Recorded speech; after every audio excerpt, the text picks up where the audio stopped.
Hi Capricorn, kamusta ka? Sa tagal din natin hindi nakapag-video ng tuloy-tuloy dito sa channel natin, And yung reading nga pala natin ngayon is para sa 2026.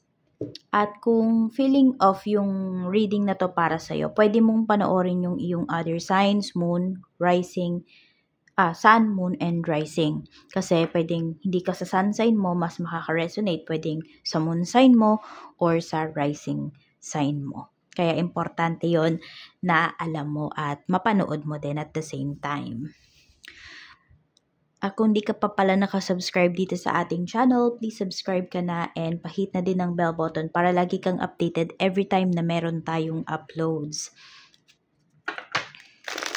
At kung gusto mo namang mag-avail ng ating private readings, ng ating rituals, ng ating Tiars products, meron tayo ditong Tiars Afero Manifesto. Ito po ay highlighter. Perfect ito kung kayo ay mahilig mag-journal, mahilig kayong mag-manifest, meron kayong business. Okay na okay po yan sa inyo, lalo na kung may tina-target kayo na sales. Oo. Tapos, ito naman yung ating Tiars EEA necklace. Ito yon. Ayan.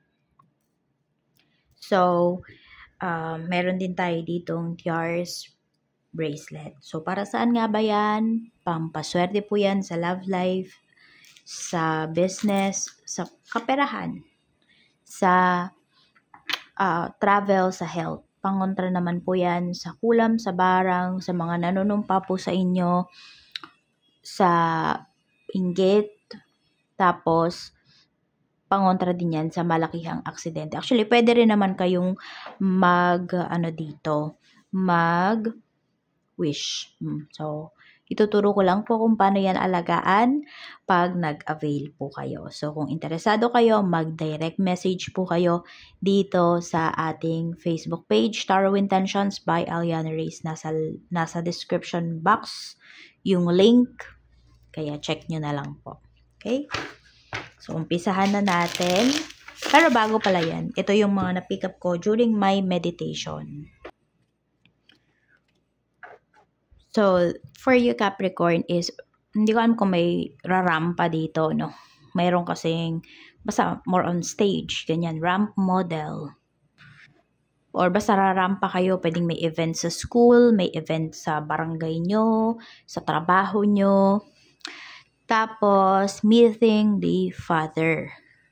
So, kung kayo, ayan, matagal yung hindi nakita yung Father nyo, so, this 2026, maaari pong mag-meet kayo. So, depende na lang yan sa kung ano ba yung naging sitwasyon nyo, no? With your Father. Naging sitwasyon ng family ninyo. Meron dito pwedeng adopted kayo, tapos yan, makikita nyo yung biological dad ninyo.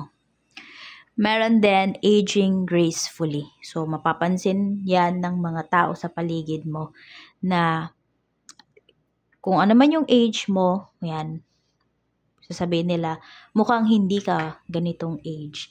Mukhang mas bata ka sa age mo. Ganyan. So, ibig sabihin niya, pwedeng naalagaan nyo talaga ng maayos yung inyong skin, yung inyong katawan, internal, external. At meron din po dito, pwedeng nasa genes ninyo. Tapos, computerized, digital. So, meron po dito mag-upgrade yung sa trabaho, yung mga machines, ganyan, mag-upgrade sa business. Kung dati, yung manual lang yung pagsusulat ninyo ng resibo, ngayon, pwede po na computerized na, digital na, ganyan. Tapos, some of you, makaka-feel kayo, pwedeng lagi to, uncomfortable dito yung, I don't know kung numbness pa yung ma-feel nyo sa right palm ninyo or sa right hand po ninyo.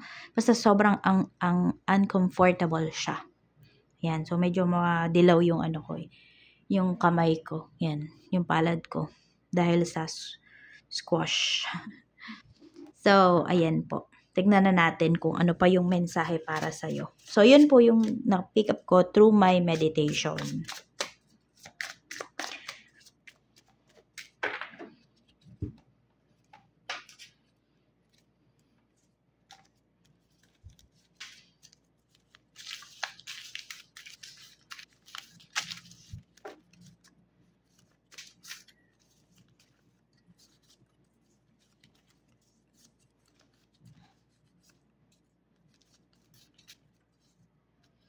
tignan natin kung ano yung mga energies na to. We have creativity equals dollars or equals money. Kasi di naman lahat sa inyo nasa US. Di naman lahat sa inyo is yung currency na you know, na mayroon dyan sa inyo ay dollars. Pwedeng ibang currency. We have siblings. Some of you, pwede Capricorn, na magtatayo ng negosyo kasama yung siblings mo. Pag-isipan nyo itong mabuti kasi may mga, may mga relationships talaga na nasisira sa pera. We have new business. O, diba sabi ko sa'yo, meron nga. So, marami kasi talaga. Pag nagne-negosyo, dapat di ka kumukuha ng family members, ng relatives. Dapat ibang tao yung kuhanin mo. Kasi ang mga relatives, madadamdamin yan eh. May masabi ka lang. We have Gayuma. Okay. Ito. Kung ano man yung maiisip ninyo na pagkakakitaan, napakalakas po ng energy na magbo-boom siya this 2026. Kikita po talaga kayo. Yung para bang may gayuma, yung mga sinasabi mo, Capricorn. So, mabilis ka ring maka-attract talaga ng pera ngayong taon na to. We have vehicle. Pwedeng isa sa mga kapatid mo bibili ng sasakyan or pwede regaluhan mo ng sasakyan. Ganun ka ba kagalante? We have salary increase. So, okay na okay yung kaperahan mo talaga. We have sweets. So, matamis ang buhay ngayong taon na to, Capricorn, para sa'yo. Hindi lang para sa'yo, even sa mga kapatid mo rin. Siguro kung may, may Capricorn ka na kapatid, pwedeng hindi yung sun sign niya, pwedeng sa big 3 niya. Pero for some of you, maaambunan nyo rin talaga ng biyaya yung mga kapatid nyo. Ganun ka ba? Hindi mo sila nakakalimutan. Check pa natin ano pa yung energy. Overall energy ngayong 2026, 7 of Cups. Madaming pangarap, madaming action para dun sa mga pangarap na yon. So, napakaganda talaga. Ma-attract mo talaga, mamamanifest mo. Mabilis mong mamamanifest ang mga inaasam mo. Yan. So, kung yung iba sa inyo, wala kayong 100% na tiwala sa sarili nyo, diba? Yung may doubts ba kayo, ganyan. Pwede nyong gawin is, diba? Kung ayaw nyong gumastos, pwede nyong i-balance lagi yung inyong root chakra. Para pag may mga decisions kayo, yan, hindi kayo nagdadalawang isip. Yan, kung wala naman kayong wala kayong time, wala kayong alam paano mag-balance ng chakras, yan, pwede po kayo niyang mag-avail. Makakatulong yan sa inyo. Kasi sabi ko nga, di ba, pwede kayong mag-wish dyan. So, madaming opportunities ang lalapit sa'yo. Most of the time, ano yung mafe-feel mo ngayong taon? Ace of Wands. Palaban yung energy mo dito. You're very curious. Sobrang excited mo sa lahat. Ganyan. Ayan, sobrang excited mo. Napakalawak ng kaisipan mo ngayon para sa mga pangarap mo.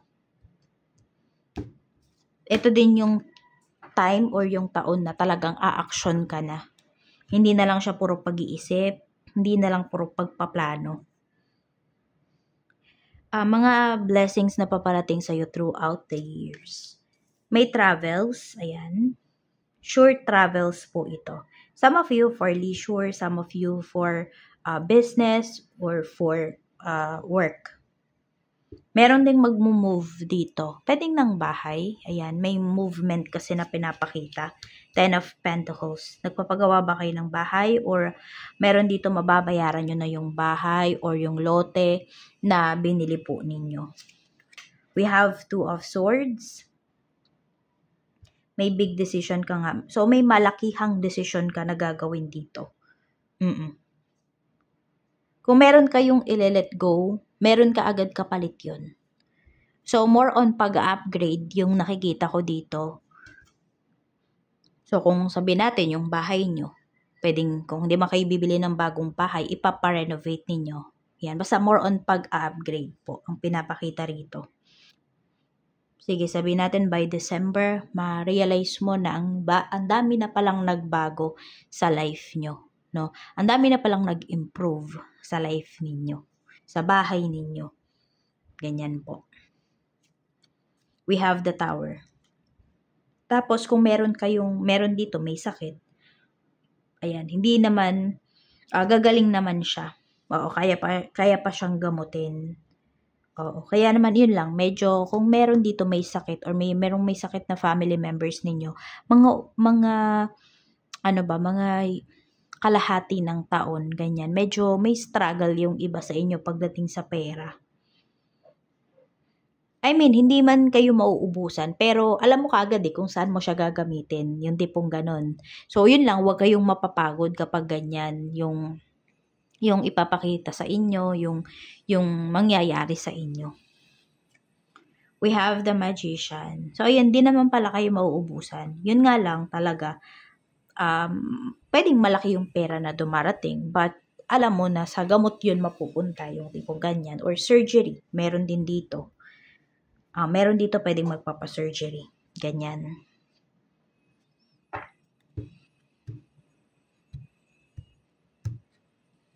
So, ang good thing lang dito, na kung may sakit man, gagaling. May chance na gumaling. Malaki yung chance na gumaling. Kaya, do not lose hope.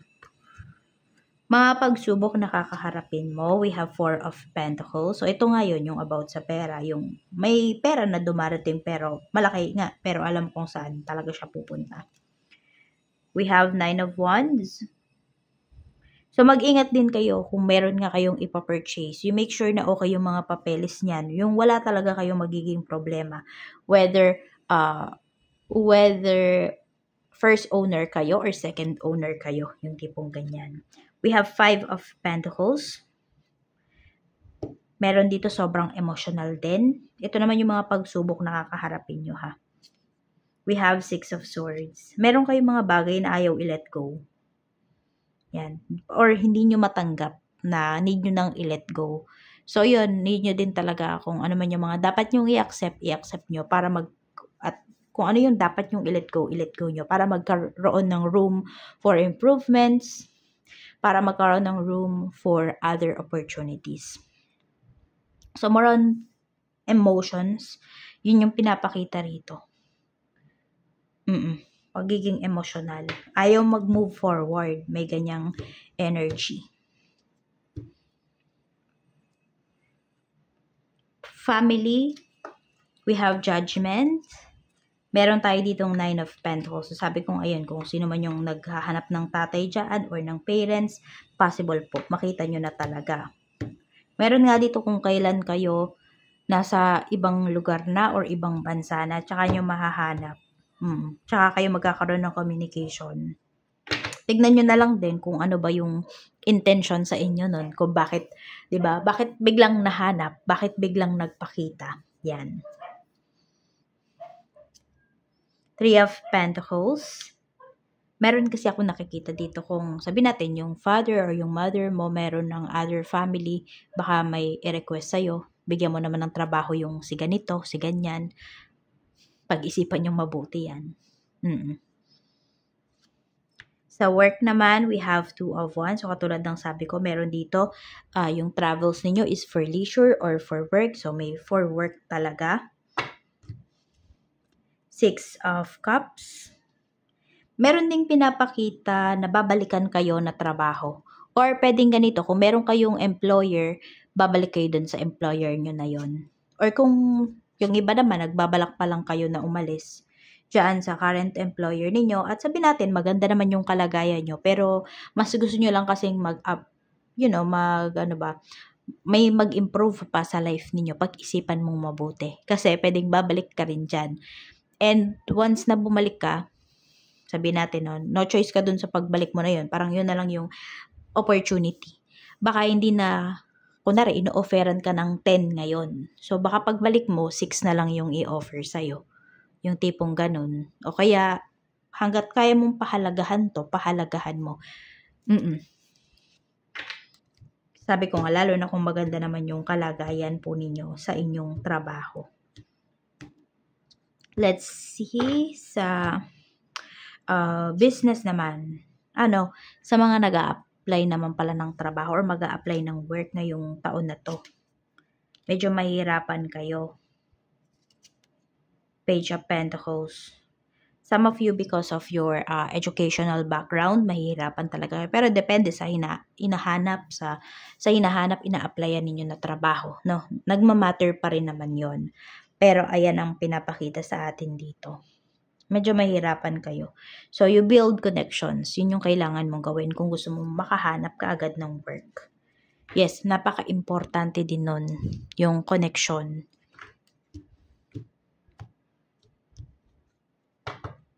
Sa mga gustong mag-start ng business ngayong taon, Ace of Cups, huwag mo nang pakawalan. We have the Emperor. We have Death card. Kung gusto mo daw ng pagbabago sa life mo, gusto mo ng magagandang pagbabago, ito na yon. Ito yung magbibigay sa'yo ng magandang pagbabago na yon, ng madaming opportunities. Maraming mabubuksan na pintuan para sa'yo because of this business. Yan. Ingat ka lang talaga dun sa mga pagkakatiwalaan mo or yung isasama mo dito sa pag-angat mo.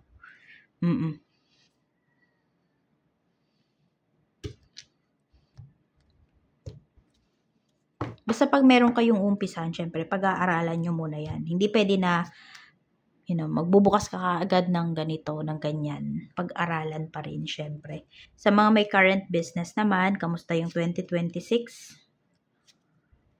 May celebrations. Madaming celebrations. Madaming mga maaayos na kausap. Maayos ka deal dito. Tapos, mas magiging passionate ka pa pagdating dito sa iyong negosyo.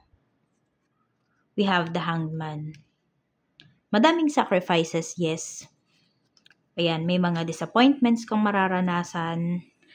May mga, mga delays, mga plano mo pagdating sa negosyo din na hindi, masabi mo na parang hindi nagtagumpay, ganyan. So, yung mga hindi magtatagumpay na mga plans nyo dito sa inyong negosyo, huwag kayong mawalan ng pag-asa. Kasi, pwede na, kaya hindi nagtagumpay kasi hindi talaga yun para sa inyo.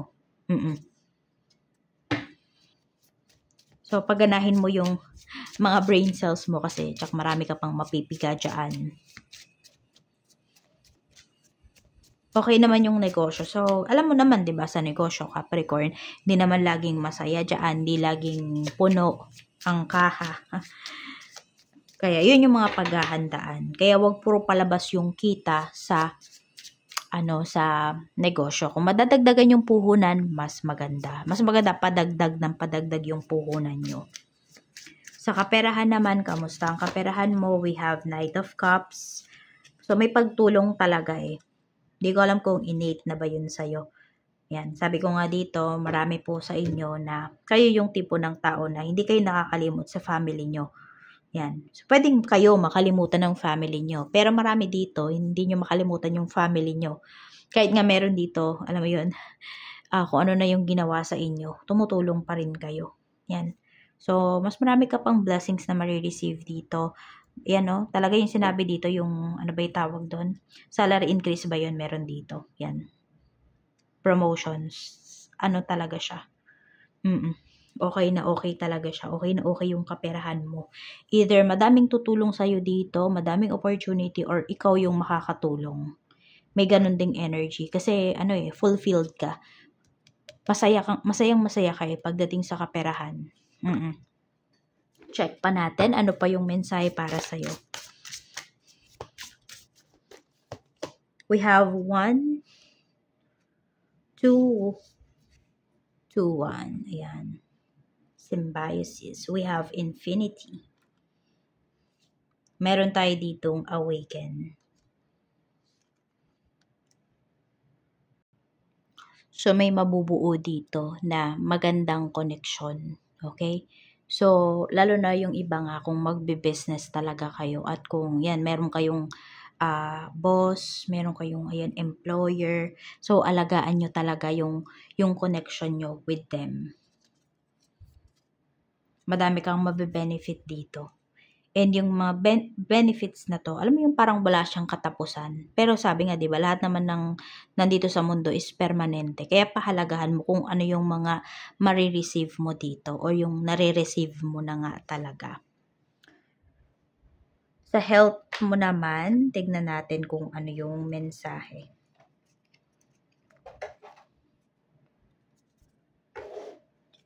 Sa health po ni Capricorn, kamusta?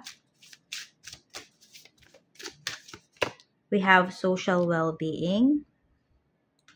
So, alagaan mo nga yung, hindi lang yung sarili mo, kundi yung mga tao din sa paligid mo. For example, 'di ba? Kung may sakit ka, tapos meron kang a-attendan na isang gatherings. Alam mo na hindi okay yung pakiramdam mo. A-attend ka pa ba? Kasi 'di ba, pwedeng may mahawa ka. Yung tipong ganun. Pag-iingat 'yon, 'di ba? Hindi lang sa sarili mo, kundi yung mga tao din na nakapaligid sa iyo. So palakasin mo yung immune system mo. Lalo na kung alam mo na ayan, may mga pupuntahan ka, prepare your body. We have urinary bladder. So, UTI, yan. Meron ba kayong UTI? So, edi inom kayo ng more water or buko juice. Diba? Nakakaano daw yan. So, alagaan nyo yung, yan, na huwag kayong magpipigil ng ihi. Eat cooked foods. Ayan. So, iwas muna yung iba sa inyo sa mga raw foods. Ay, tama ba? Yung basta mga hindi luto, no? Yung mga sashimi, mga ganon. Talaba. So, mag-ingat lang. Yan. Pero kung alam nyo naman, kayo mismo yung nag-prepare, alam nyo kung saan yan galing. So, siguro okay naman, no? Pero, kung sabi natin, iba yung nag-prepare, ganyan, medyo iwas po kayo. Para hindi kayo madali ng kung ano man. Oo. Kasi baka nagkaroon ng contamination, ganyan. Spirit message naman para sa'yo.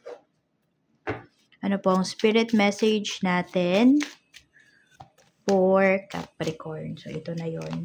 This situation will result in bad karma. Ayan, kung ano to, may bad karma na pinapakita rito. So, siguro yun yung mga energies na, or yung sitwasyon na hindi talaga para sa'yo. Huwag mong ipipilit. Yan. Para hindi ito yung, hindi bad karma yung, di ba, makuha mo. Sabi, there is hope here. Ano yung nasa ilalim? The path is clear. Go for it. There will be a powerful outcome. Ayan po. So, pwede rin, kung sino man yung mga nanakit sa'yo rito, ayan, makakaharap na nila ang karma nila this 2026. Kaya, wag silang wag silang magpasawalang bahala. Yan lang po yung mensahe para sa iyo, Capricorn. Maraming salamat. Good luck and congratulations sa iyo ngayong 2026. Kayang-kaya mo yan. Give your best sa lahat ng gagawin mo. Ingat ka always.